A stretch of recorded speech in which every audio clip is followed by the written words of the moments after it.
एउटै गाउँका 8 दीप निभेपछि शोकमा डुब्यो रुकुमको 8 बिस्कुट। शुक्रबारको दिन सबैका लागि तिहारपछि हर्ष र उल्लास थियो। सबै तिहारको देउसी र भैलोमा रमाइलो गरिरहेका थिए। चाडबाडमा आएका पाहुनाहरूलाई मिठो मसिनो जोहो गर्न सदरमुकाम पुगेका थिए त कतै रोजगारको सिलसिलामा गएका थिए। खलङ्गाबाट 18 जना यात्रु बोकेर 8 बिस्कुट नगरपालिका खालाखेदीतर्फ जाँदै थिए। साँझ करिब 7 बज्नै लागेको थियो। पहाडी सडकको साँघुरो मोड पार गर्न लाग्दै थियो जीपले। एकाएक जीप अनियन्त्रित हुन्छ। यात्रुहरू चिच्चाउँछन्, कराउँछन्, तर त्यो आवाज कसैले सुन्दैन।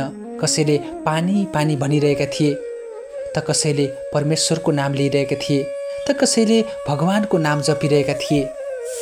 एकाएक त्यो भिरालो ठाउँबाट जीप तल खस्दा सबैले बाँच्ने आशा मारिसकेका थिए। घटनास्थलमै केही व्यक्तिको मृत्यु भइसकेको थियो। तीव्र गतिको कारण नियन्त्रणभन्दा बाहिर गएको प्रत्यक्षदर्शीहरूले बताउँछन्। ज्यान गुमाउने सबै 8 बिस्कुट नगरपालिकाका बासिन्दा थिए। दुर्घटनापछि गाउँमा रुवाबासी मचिएको छ।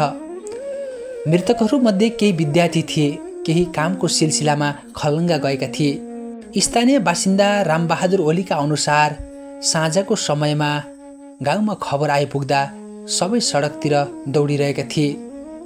जीप चिन्नै नसक्ने अवस्थामा थियो। घाइते 10 जनालाई राति नै उद्धार गरी जिल्ला अस्पताल पुर्याइएको थियो।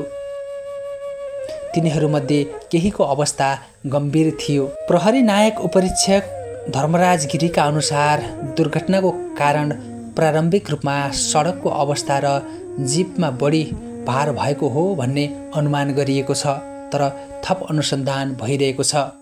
अहिले मृतकको घरमा भिडभाड लागेको छ। गाउँभरि सन्नाटा छाएको छ।